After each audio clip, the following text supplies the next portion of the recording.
Welcome to Hardheaded Podcast. We're excited that you've joined us as we have a conversation. It's time to join the conversation. All right, here we go. Welcome to another Hardheaded episode number 162. Tonight we're going to hear what's on Matt's mind. We're going to do the top 3 dog breeds. And Gonna be some debate. Mr. Chet Sears is going to give us a good word at the end. I am Troy Trussell, your host today. With me, as always, Matt Amos and Chet Sears. What's on your mind, Matt? Well, I kind of alluded to it maybe a couple weeks ago, but I recently traveled to the Houston area and got to go to a ranch where did some hunting and then took one day where we flew from the ranch to El Paso and did a tour of the Lucchese Boot factory. And at the conclusion of the tour, I was met by one of the boot makers who is going to custom make a set of boots for me. This is awesome. All through an organization called Boots for the Brave. Yeah? And a buddy of mine had recommended me to this organization, and I've never really done anything outside of Wounded Warrior Outdoors. And so this was a new experience for me because it just so happened that we were at a WWO event, and I looked down and go, dude, those are some really nice boots. Where'd you get those? And he goes, oh man, he told me about it. And I was like, yeah, what? That's pretty cool. Heck yeah. I was like, hey, shoot, if you let them know and sign me up if there's ever a spot, down the road. And so got to go this year, and they actually let me bring my wife with me. Oh, so, cool. Yeah. We flew down there and we hunted for a few days, and Y'all do any good? She shot some pigs. Oh yeah. Yeah. So we you were talking about your deer hunting thing where you did the 1, 2, 3 shoot. Yeah. Doesn't really work on pigs either. It's extremely hard to time that just right because they turn so dang fast. Yep. But she ended up putting a few pigs down and had a lot of fun doing that. There were a few animals on the list that were just it was kind of different because they're like, we want to take the big mature ones, right, and let the young ones grow. And so you're shooting trophy animals, and there were some people that shot some really nice deer. And then it was so neat because the lady that owns the ranch is herself a hunter. Okay. And she's 81. Oh wow. And gets up and hunts, and the deer that she shot, I've never seen in person one that big. Like big rack? Yes. But not body because it's Texas. It actually had a pretty decent sized body for a Texas deer. Okay. They've got a really good program down there for protein. So I'm guessing, like if it's a Texas deer, really good body, we're looking at like 200 pounds before you dress it. It may have even been a little bit more than that. Okay. Yeah, it's a pretty good size. It was a stud of a deer, and for this being, not high fence. I mean, of course, it's a huge ranch where they can hold all the deer they want. Right. But, it had 23 scoreable points and scored over it was over 211. Wow. It was huge. Yeah. Wow. And she was it was so funny because 81 years old, and she was so proud that she got this deer, and she just gets around so well. It's pretty amazing to see. But so we spent the week there. I mean, and the ranch was obviously super nice, but taking the tour of this Lucchese factory and the history of Lucchese, and hearing some of the history and the people that they've made boots for. So I got to actually see and I forget what they call them, but they're basically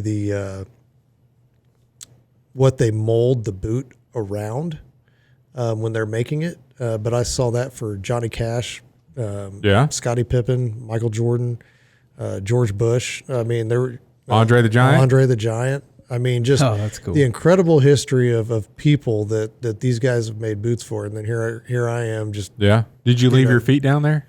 I did. I left a set of feet for him. Matter of fact, thank you for solving the mystery because I completely forgot I left those there and I've been wondering where the heck those feet are at. You're welcome. Where did I put those things at? Yeah. Lucchese's got them. That's where they're at. And but here I am, little old me, and they're gonna make boots for me and some of the other guys. And so we wrap up that day, and that factory is incredible because they're handmade boots. And so you go through, and we took a tour of each station, kind of like when I came to Johnson Controls and he gave us the tour of JCI. We went through Lucchese and did that exact thing. And there was this one dude that was, I think they call it the bridge, which is the part in between the heel and the forefoot. Yeah. But it's that little area, and there's this metal piece that some of these boots have there, and some of them are tacked in with little wooden dowels, and then some of them are nails. Yeah. But there was this dude just sitting there, and you could tell that he was a master of his craft, and so the president who was given the tour was like, and this is so-and-so, and he's been here for 37 years. Oh, wow. And I'm like, he's been doing that for 37 years. And his son works here, and his son's son works here. And, it's kind of like this whole family of bootmakers, that work at this place. But I don't know why I was so intrigued with that guy, but when I looked at him, I just saw him, and it was just a rhythm. Yeah. He just rhythmic, the way he was doing everything.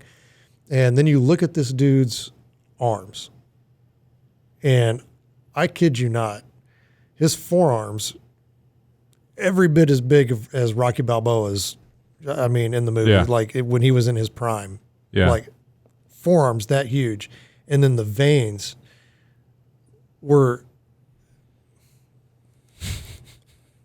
They got you speechless, man. I'm trying to relate how big they were. Like probably every bit like as wide as this mic stand here. Oh gosh, like sticking out of his arm. Yeah. Is insane.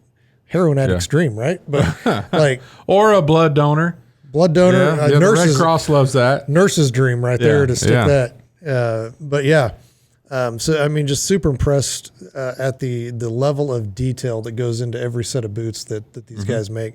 So we leave there, and we've got a little bit of time before we're going to fly back to the ranch, and so they take us to an actual Lucchese outlet, and so we get there, and then they're like, "Hey, all the ladies, go ahead and pick out a set of boots." Oh, cool! And so then they let the wives pick out a set of boots, which was just pretty incredible. Yeah. Just want to give a shout out to Boots for the Brave, incredible organization.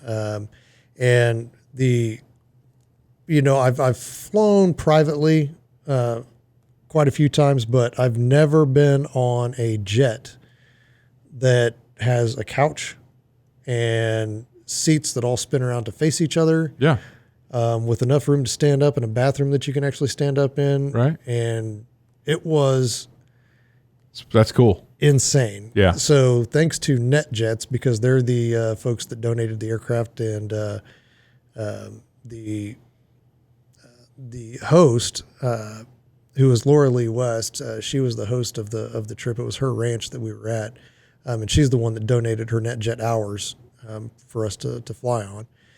And then of course Lucchese and San Rafael Ranch. It was an extremely special week, especially because my wife has never really gotten to go on any of these trips with me. Well, and some of the trips that you go on, she wouldn't want to go on. For sure. Yeah. But that's cool. But yeah, That's cool. and Yeah. she slayed some pigs, and there was a couple that, because every time she shot a pig, she shot one prior pig in Florida with me, and it kind of dropped right there, and then her first pig that she shot at the ranch dropped right there, and then the second and third pig she shot, ran off, and she felt bad, and it's like, well, we didn't want to spend a lot of time Yeah. looking for him, especially because one of the areas that we hunted was a high fence area. Yeah. And a bunch of exotics in there, and they're like, it's getting dark. We're not going in there because there's kudu in there, and you don't know that they're there until they're there, and they're not real nice. And for me, I've never seen a kudu in person. That animal has made my bucket list. Okay. That thing is huge. Bigger than a nilgai? Yes. It came out and stood next to these huge feeders and dwarfed the feeders. And I'm like, that's a big freaking animal. Yeah. And they're like, oh yeah, it's pretty big. So if I had to relate it, I'd say it probably weighs what an elk weighs, but it's just so much stockier. Yeah. It's a beautiful, beautiful animal. Yeah. Very impressed by that. And then of course, I've always wanted to shoot a black buck. And so we'd seen those. One of those was on the list. Unfortunately, didn't get a shot at one. And for the most part, I just sat back because I was like, I get to hunt a lot. I'm just going to let her shoot whatever comes out. Yeah. And so the last morning, because the night before the morning we flew out was sushi night and, drinks and everybody's just having a good time. You don't eat sushi? I don't. But they had some cooked stuff that was Okay. really good. But I did try the uni. Uh-huh. And then I did try. We're going to win him over before long. There was another one. I'd never had caviar. Okay. Yeah. And so I tried caviar. Caviar I can do. Yeah. Uni. Yeah. It's still not going to turn me. But there was some really good food that night. But it ended up being a pretty late night. So I was like, well, they went around asking who's going to go hunting in the morning. And I'm like, I'm good. I'll sleep in. I don't think she's going to, she's not a morning person anyway. But lo and behold, I'm still sleeping and she's getting up and she's getting ready. She's heading out to hunt. And apparently they had their sight on a pretty good deer, but it just didn't pan out. But that would have really sucked for her to shot a bigger buck than I've ever shot. I would have loved it. That would have been time out, fantastic. But we had a pretty good time, and I just wanted to give a shout out to Boots for the Brave, Net Jets, and Lucchese, and San Rafael Ranch for having us. It was an incredible trip, and suggest you guys check it out. All right. Thanks for that, Matt. All right, we're going to take a quick break and be back with our top 3 dog breeds. At Admiral's Pennant, our mission is to offer the latest and refined, high-quality masculine products and services to the modern gentleman, as well as provide him with the tools and products necessary to look, act, and feel confident in his appearance and social interactions. Check it out at admiralspennant.com. Without it, you might as well shave. All right, we are back, and we are going to dive into our top 3 dog breeds. There's no debate. There's going to be debate. There will be debate. There's always debate. All right. Well, not always, but 99.9% of the time. Chet, why don't you go first? Number 3, Beagle. Snoopy. Number 2, what are you shaking your head for? Beagle? Beagle. Okay. How long has the Beagle breed been around, Matt? A long time. I know it's been around a long time. I don't remember how long. Goes back BC. It was already established. I think most dogs go back BC. No, because it's all not breeds. Not dog breeds. I'm just saying dogs. Dogs go back, yes, but the Beagle, the Hound, they documented this when the Romans showed up in England. Dachshund? No, the Beagle Hound chasing rabbits, and it's a pack animal. I love them. We raised them when I was a kid. They're extremely active, though. They don't necessarily make the best pets. Like if you want an inside dog, this is not the dog for you. They like to bark, and they need attention and a job to do. But I love them. They're really smart. We had the best dog in the land. Where when we were breeding them, everybody wanted to get some from her litter because she was awesome. But her name was Prissy. She also didn't Prissy. She also didn't hunt with anybody else. So, like, if we wanted to go rabbit hunting, she was what we would call a jump dog. She would be the dog that found the rabbit, and then there'd be other dogs that you would have to, bark and all that stuff. But, like if we all went there, we'd get out and go stand down on this, we're going to get on a logging road as soon as she gets on a trail. She would jump into the woods off the road and sit down and turn around and stare at whoever she didn't want to hunt with, which would be anybody but me or my dad. So she'd like look at you and be like, Troy, go get in the truck. And if you got in the truck and closed the door, then she'd go out and start hunting. And, then after that, you can come out, but she's not going to go get started with some stranger, and she's an awesome dog. That's hilarious. All right, number 2. And one of the things about them, they're very loyal, and that was how it was demonstrated with us, that she didn't want anybody but us around. Number 2, the Nova Scotia duck tolling retriever. I was this close to getting one of these dogs. It's one of the smaller retriever breeds from up there at Nova Scotia, believe it or not. And duck tolling it's a technique that foxes use as well. They make their prey curious by kind of dancing around and getting some attention and not looking threatening.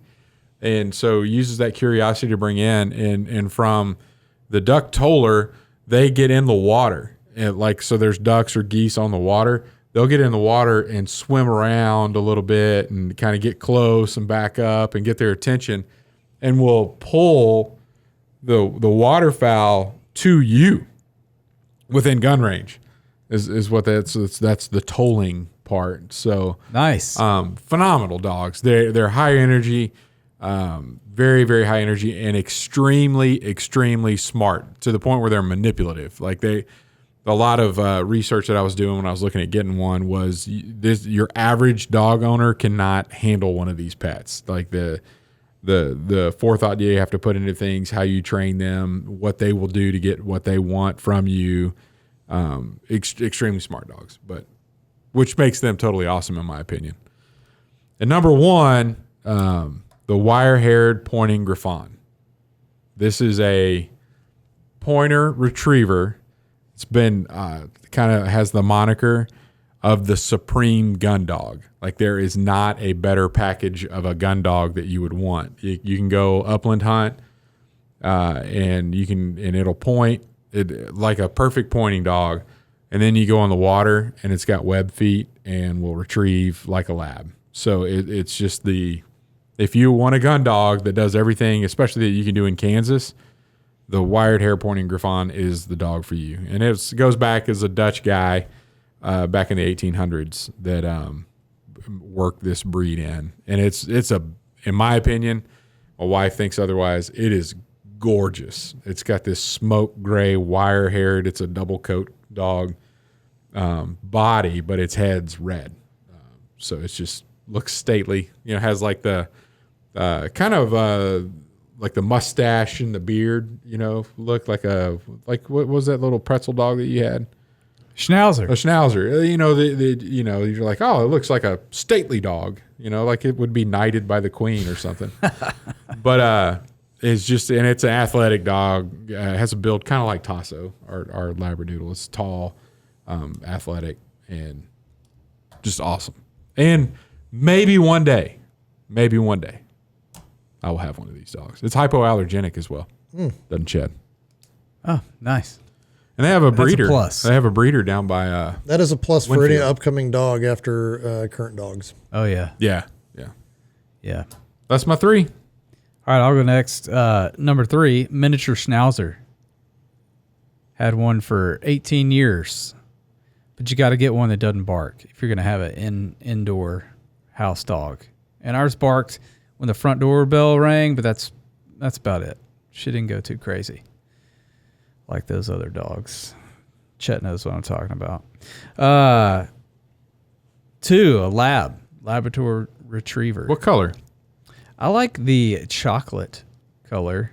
Had one at one time. She didn't have her long, but yeah. I remember that day. She was a good dog. That day was horrible. She was murdered. Anyway. And then number 1, German Shepherd. I never had one, but the dog I got after I had the lab was a German Shepherd Lab mix, and she was a fantastic dog. Had her for 11 years. She was awesome. So, yeah, those are 3. If I ever got another one, I'd probably get a German Shepherd. Right now we have a Golden Doodle. I would never get another Golden Doodle ever. Why not? I don't know. She's not my favorite. It's all in the name. It's not the breed per se. It's the poodle. Like, they're just so needy in a way that's annoying. Not if you give them attention. I give it attention. You're not enough. Well, that's obvious. Yeah, you gotta. Yeah, she gets plenty. There's 7 people in the house, man. She gets plenty of attention. I don't think she does if she's still bugging you. Well, yeah. Anyway, Matt, what do you got? Number 3, Border Collie. So my neighbor out of my hunting property has goats, and she's got some Border Collies that do the herding on these goats. And need attention. These dogs can freaking work. And you see when they laser in, they get really low and they just have that gaze that stares right through those goats and then just guides them exactly where they want them to go. Super impressive. They're super protective of those herds. And just watching them work I just like watching dogs work in general, but watching them work like herd animals is amazing. Yeah. I just love watching that. And she does a very good job with her dogs. They're extremely, extremely good dogs. Number 2, Jack Russell. Another extremely smart breed of dog. And they're actually hunting dogs. And Terrier. I've been able to hunt with a couple of them. One of my favorite guides ever, his name is Ricky K. He used to work down at Record Buck Ranch, and I think he now works at the Ox Ranch down in Texas. But if you're in the market for a hunt and you're going to a fancy ranch, check him out, book with him because he is freaking amazing. He's from South Africa, so he's got the accent. And he's going to call you sport, and I love just hunting with this guy because the conversations that we have are so awesome. But he always had his 2 terriers with him, and so anytime that we got an animal down, he'd let those dogs loose, and they'd find it. Yeah. If it was dead, they were finding it. Yeah. And if it was still running, they'd wear themselves out looking for it, and they'd come back, and they're just as tired as you are. And you know that animal's gone. Yeah. And but watching those animals again work is pretty darn impressive. And then they can fit in your dang pocket.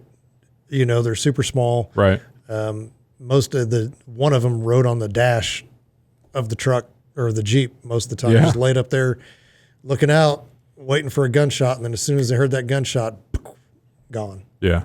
So pretty impressive dog. Number 1, German Shepherd. Agree on 100%. I've had 1, 2, 3 now. I guess Badger's part German Shepherd, part Malinois. But my first Shepherd, we called her Avi. She ended up being 14 before she passed, and then Bullet was 10.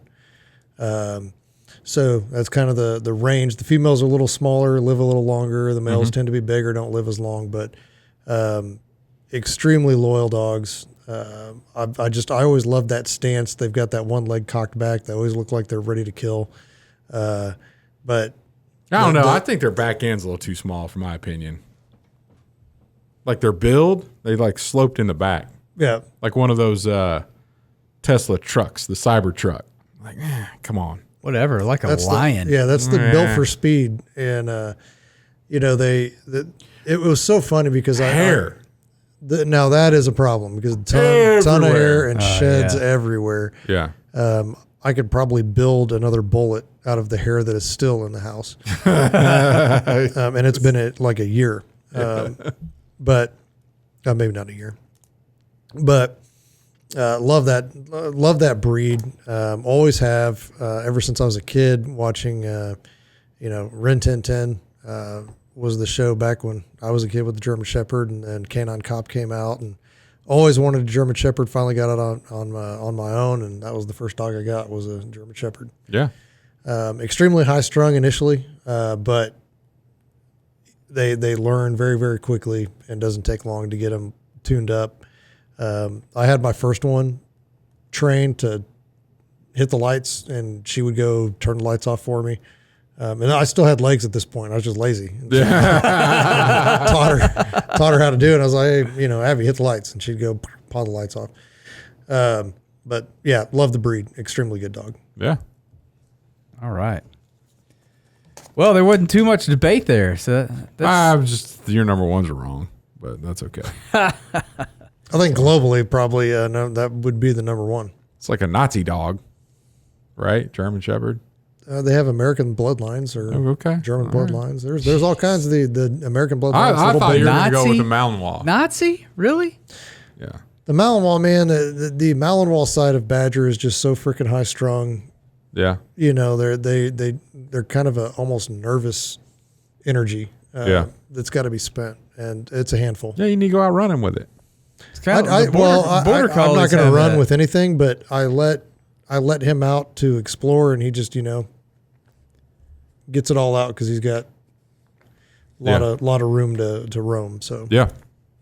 Border collies have that anxiousness to them. I'll tell you, like the collie, I had a dude that had a blue heeler, and he was a cattle guy, and that dog saved his life one day. He was separating the calves, and this cow didn't want to be separate and knocked him over and was about to do the kneel down with the head in the chest thing, and that heeler got in between the cow and the guy and backed that cow off. And he's like, I would be dead if it wasn't for that dog. Yep. I love those like you were talking about, the dogs that work animals like that. Yeah, it's pretty impressive just to watch them naturally be able to do that. Not even trained, just ingrained in their makeup. Yeah. All right, Chet, you got a good word for us? Dog. But kind of negative connotation here. Proverbs 26:11. Like a dog that returns to its vomit is a fool who repeats his folly. I don't know why, and I've been around dogs for a very long time, but I don't know why they're going to lap that stuff up after they puke it out. But the Bible's telling us that's the same thing that we do if we keep making the same mistakes over and over again. And one of the things, the philosophies my dad raised me by was, I don't care if you make a mistake, son, just don't make the same mistake twice. And that's his way of basically saying this verse, that you're a fool if you keep repeating your folly. Yep. And it's like you're eating your own puke. So don't do that. Don't be like a dog in this case. We want to be learn from our mistakes, and don't return to the old ways of the sin, if you will, to keep doing it over and over again. Repent. That's right. I like it. Although I do appreciate the fact the dogs lap that up because it saves Helps them clean up. me having to clean it up. That's so gross. It is disgusting though. We're out. On that note, thanks for listening to the Hardheaded Podcast. Don't forget to share this podcast with others to help us get the word out. Also, if you haven't yet, please rate and review the show. This helps our podcast show up in other people's suggested shows that may or may not have listened to us before. Thanks for listening, and we'll see you next week.